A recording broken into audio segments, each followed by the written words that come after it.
Hey guys, welcome to LG Overdrive. This is episode 7. I am the host, the Young Buck. With us today, we have Ristolainen. What's up, everybody? Also with us, we have Notorious Fat. Hey everybody, how you doing tonight? And joining us from an outside broadcast, which we're going to be adding to our show afterwards, we have Dudley Do Right. He's not here at the moment. He did a pre-recording for us. We'll insert it into the actual show Dudley would say, when it's all edited. hello everybody, hello. Hello. And hopefully we will be joined briefly by Fourth Line Worthy. So hopefully he can make it. If not a big deal. So we're going into week 9, boys. I know my team has 10 games this week. What's your guys' schedules looking like? We've got 10 as well. I think we got 9. Yeah, you guys, Risto, you've already played your 10-game week, correct? Yeah, I think we played it pretty early, too. Okay. Yeah, no, we got 10. Do you think Tucson has 10, you said? Yep, we got 10 this week as well. So there's a few teams that got 10 this week, and we're both teams that have it.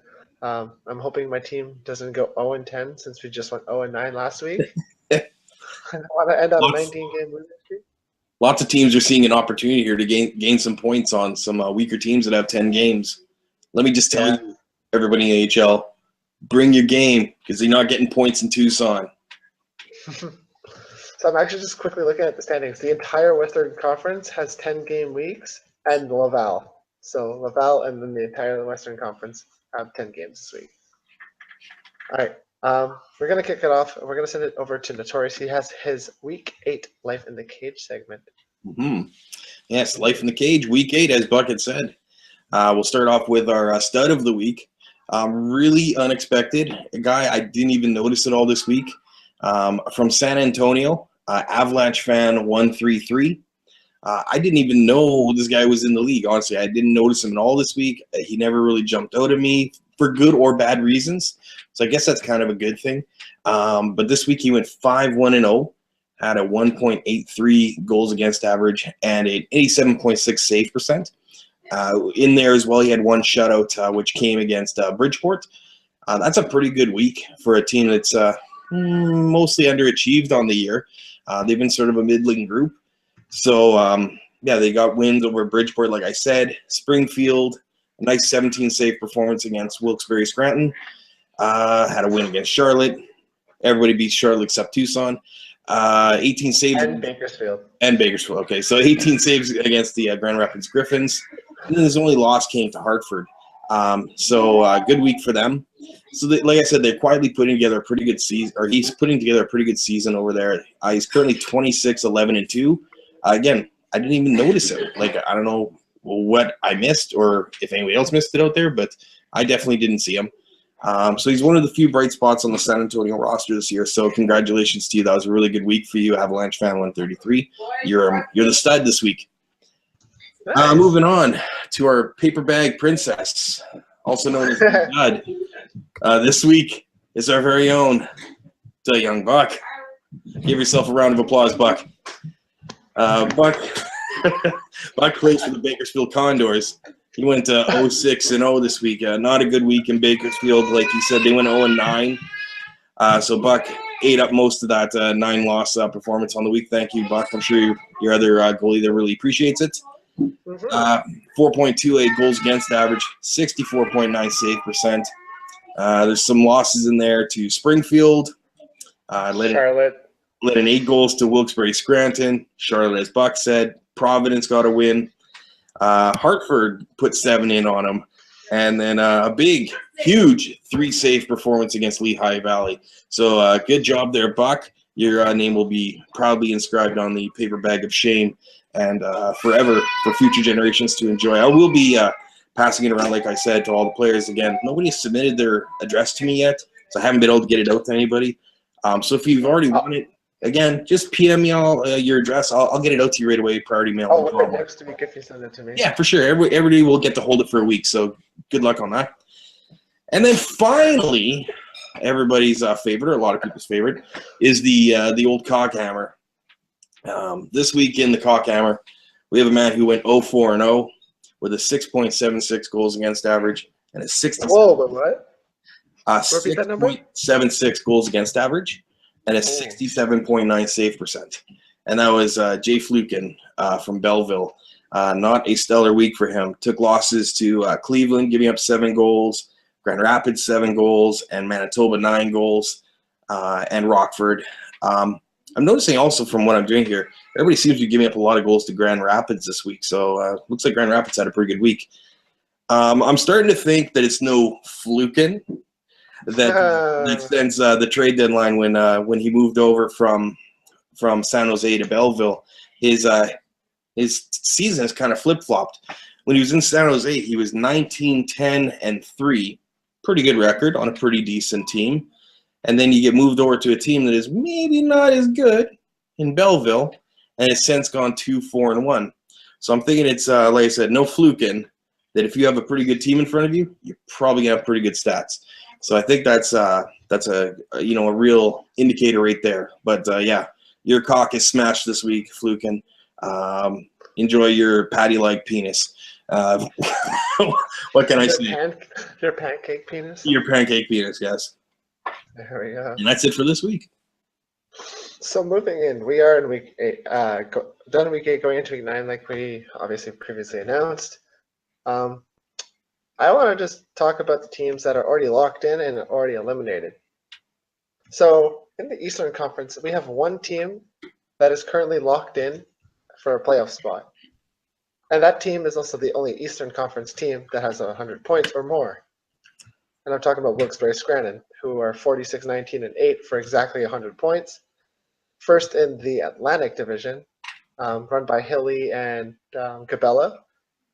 Are you guys surprised to see that team up at the top of that division? No. With the way that division is. No. I'm not surprised to see them near the top. That's for sure. The good management group there, right? Hilly and Cabela, they're proven, and the good players. So I wouldn't say I'm surprised to see them at the top, or near the top. Yeah. It's a strong division though. Yes. I think that the real question is, will they choke in the playoffs like Gabella did with Hershey and the boys? Ooh, Even though that wasn't, question. they did end up forfeiting, I believe, 2 games that series at least. Yes, they did. They did forfeit 2. So you never know if it might come back around. That was last season, wasn't it though, Risto? 2. Was it 2 seasons ago? 26. I seem to remember there was a lot of big talk coming out of Hershey that year too. There was a lot of big boisterous attitudes and egos. That was Team Beta Dreams. That's right. So yes, they don't have that problem, I don't think, right now. I don't think there's any real troublemakers over there. So hopefully they can keep it together. That's the key to playoffs. At least that's what I hear. I don't know, but yeah. So moving on to our other 2 teams that are LG sanctioned into the playoffs, we're going to head over to our division there, Notorious. We're going to talk about the Stockton Heat, who are currently at 108 points, and they are 52-16-4. Oh, hello, Mr. Evan. Yeah, my bad. And by the way, sorry to interrupt. All this it's a little messy. My bad. No worries, buddy. So we were just actually talking about teams that are actually LG sanctioned in the playoffs, and I was just bringing up Stockton, who are first in the division with 108 points. Team made by Axie 19. Some of the guys I played with last season, like Bell, Antonucci, Luke. Notorious actually played on the team as well. Are you guys surprised to see that team still in first, considering that division is so strong? Are you asking me or as a whole? I'm asking just in general, yeah. Okay, well, yes and no. At the beginning of the season, if someone were to tell you that Stockton's going to be first place, they would say no because you look at it and it's a whole bunch of people who are in the CHL. But at the same time, it's a whole bunch of people that were in the CHL and should not have been in there in the first place. But that division is strong. I'm surprised Ontario is not like closer than what they are because like when you look at rosters. But at the end, this game's all about chemistry, right? And they all play together. So yeah. And just to touch on that as well, Evan, you're talking about Ontario. and you're surprised that they're not there as well. They had a hot week, so they're coming on strong. Maybe at the right time. This is a good time to be peaking as they're coming into the playoffs. So that may be a good thing too.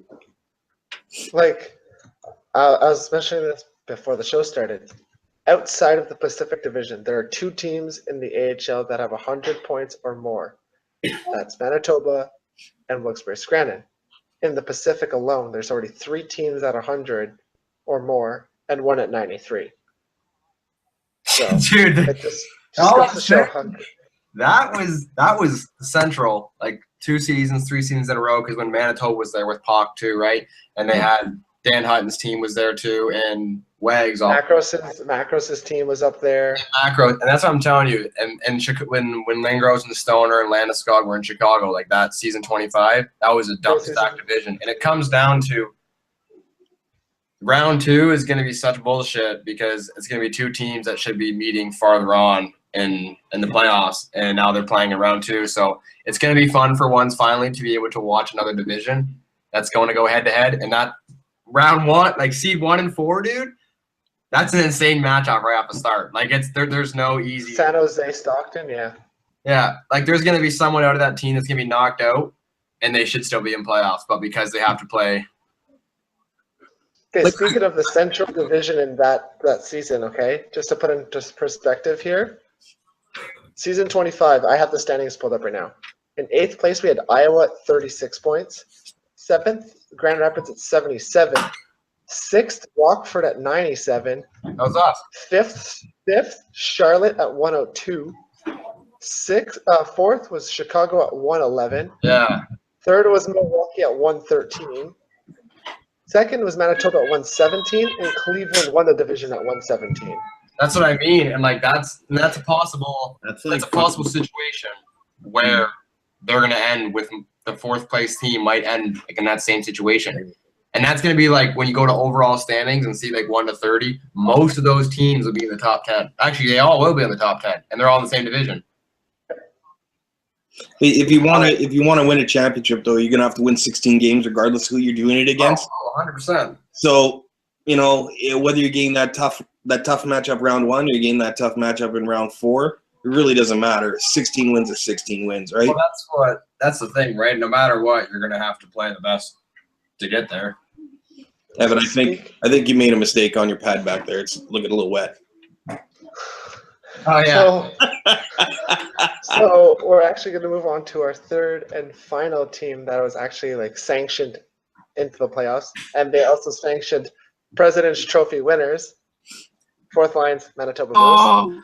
For the 3rd straight season, 4th Line seems to think that the trophy is cursed, but I'm also going to bring up that the President's Trophy winner of season 25, Stockton, also won the Calder. So I did everybody a favor locking that down because I don't think I can handle Stockton having that. I can't. They're already rowdy because they're in 2nd place in the whole league.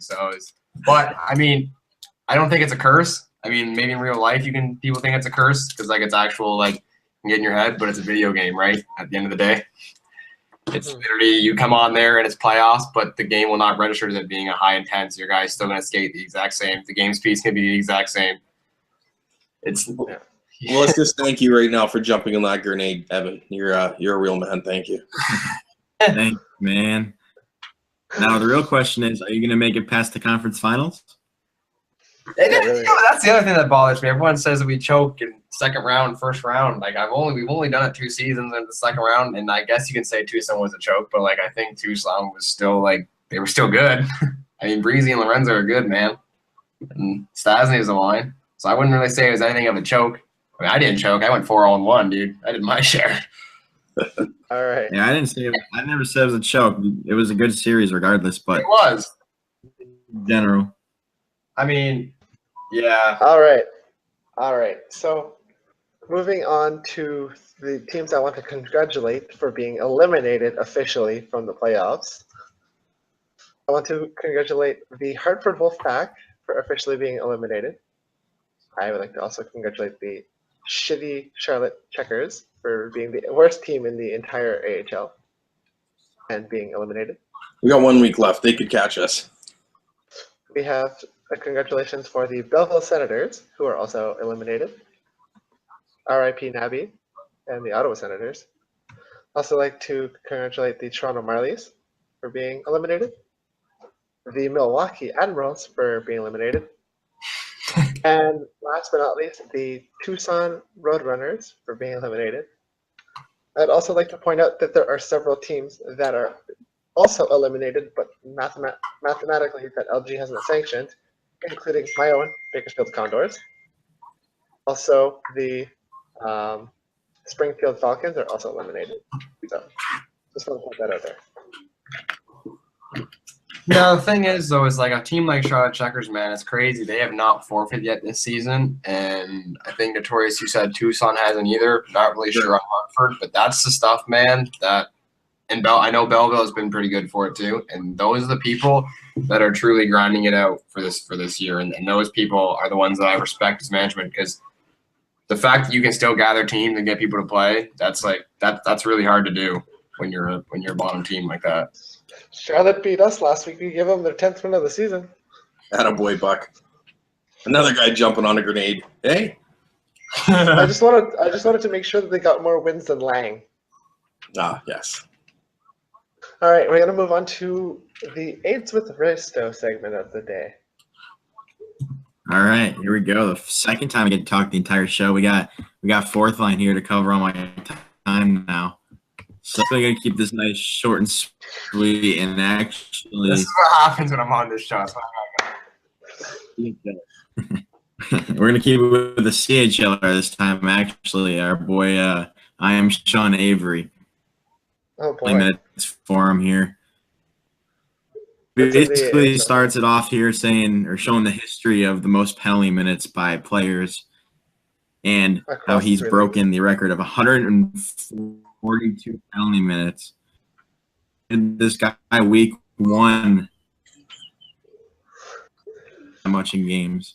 I'd also like to point out that he put up 26 that's penalty just minutes in his unheard of. last game of last season.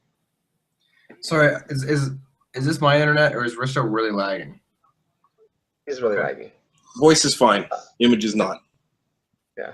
But yeah, no. Avery had 26 Yeah, I'm penalty minutes lagging. in his last game of the season. Like, it's brutal. So, Risto, what is your major problem with him? Like you said, you trade him. Why do you dislike that? My understanding is he's doing it at the end of the game when it doesn't matter anymore. Yeah, it's not too fun. He's But taking that's another guy off the ice. 26 PIMs, you're not, though. That's at least at the end of every period or at some point. Well, he probably had a little bit of extracurricular activity in that game, but from what I understand, he's fighting at the end of the games. He's challenging guys and getting fights. So, what would you, like you said you would trade him, Risto? Why would you? He's taking it At the end, I wouldn't care as much. because I think the big thing is. Well, I didn't know that he did it at the end of the game. Yeah, but see, I don't understand the point of it, man. Like, and that's another thing. Like, you're breaking the record, but you're truly not breaking the record if all you're doing is at the end of the game is just accumulating 5 minutes just to have a pointless fight. what team is he on? Shawinigan, But he's not. But the thing is like, he's actually. Someone pointed out in that thing, he's actually not costing them anything. Like, he's got a good record. He's 14-6-2 with 46 points, and he's a plus 21. Yeah. So, but at the same time, it's like it's not really that good, I guess. He seems Also in the like a box. troll. Like, I get Risto when he means that you wouldn't have him on his team. I wouldn't really want that just because like it's kind of annoying. And then like, is he that type of person when you're down by 3 or 4 and he just starts trying to fight and shit? I don't want to be a part of that. Yeah. He was interesting though. He's a character. Like in the last 3 weeks of the season, I just pulled it up. Yeah. In week 6, he had 34 penalty minutes. In week 7, he had 31. And the last week of the CHL, so week 8, he had 28.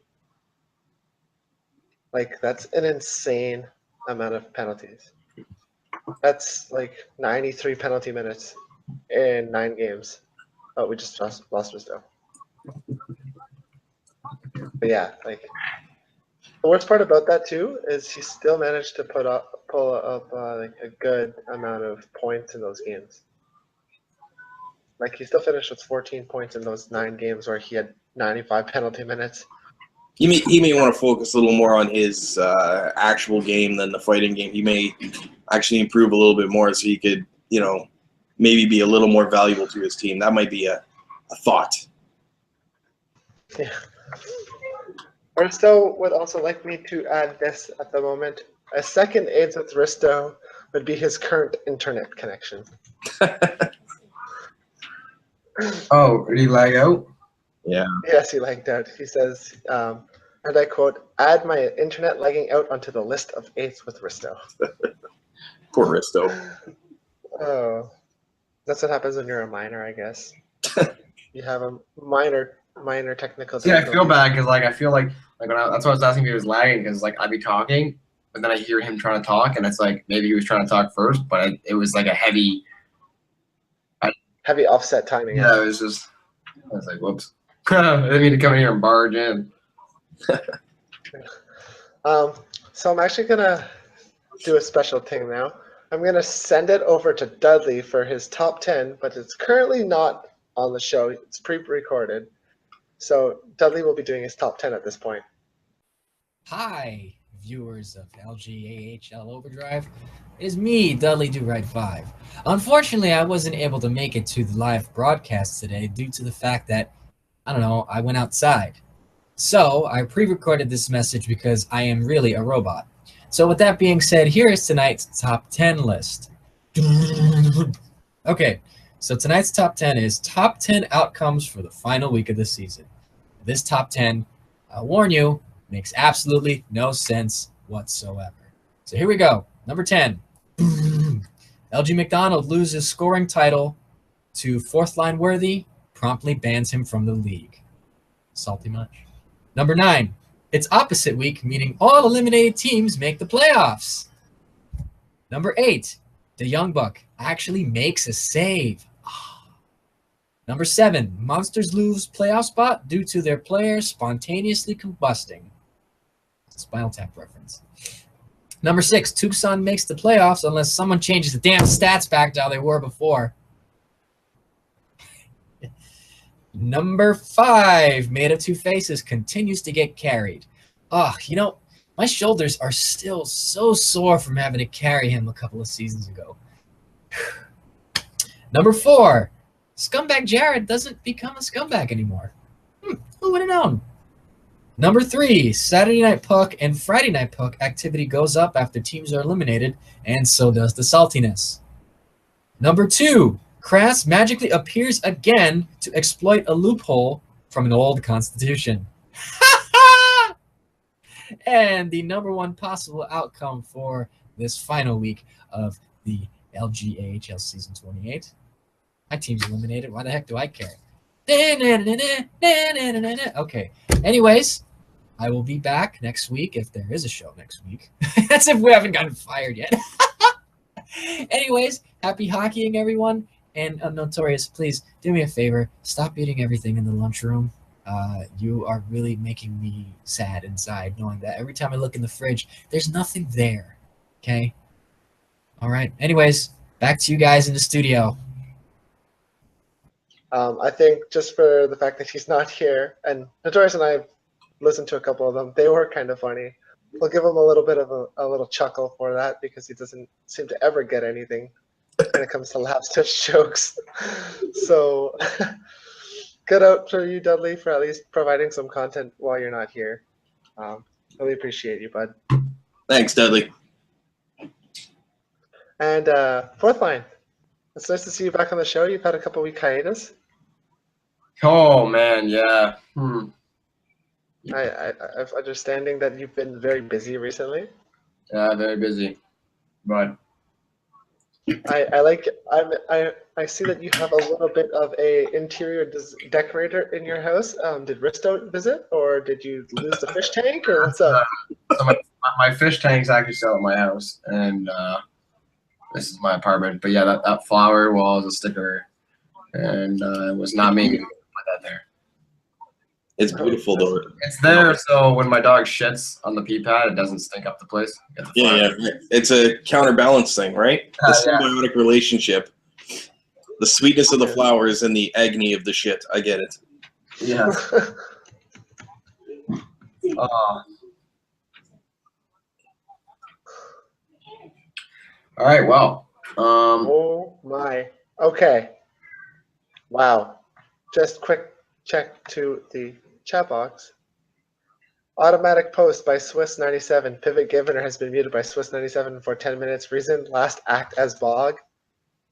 And then immediately afterwards, Titus. Automatic post. Swiss97 has been muted by Titus for 6 months. Reason, don't act like a child. Wow. Holy shit. That blew up very quickly in the chat box. Big explosion there. Thanks for the sound effects and the, You're welcome. I gotta contribute. But without further ado, that is all for this week's episode of LG Overdrive. We're gonna have another episode next week. I believe it's actually Notorious's final Life in the Cage next week. Yeah, it will be. There may be a written Life in the Cage that week as well. The year-end Fatty Awards. People really seemed to like them last year, so I figure if I talk about it here, it kind of forces me to do it. So I've been really lazy with the writing this year, so I will. I'll do the awards. We'll have another awards, the second annual Fatties. So look for that next Friday or Saturday. Yeah, so we'll have the Fatties and Life in the Cage to end the season, and then he's probably going to start something off for playoffs, just like I have something planned for playoffs. I'm sure Fourth Line, if he can make it, he'll be around. He's a good boy. I just interrupt everybody and just take over everyone's segment, I guess. Someone's got to. Everybody, someone's got to do it, right? It's a filthy job. All right. So yeah, we'll catch you guys next week. Peace out.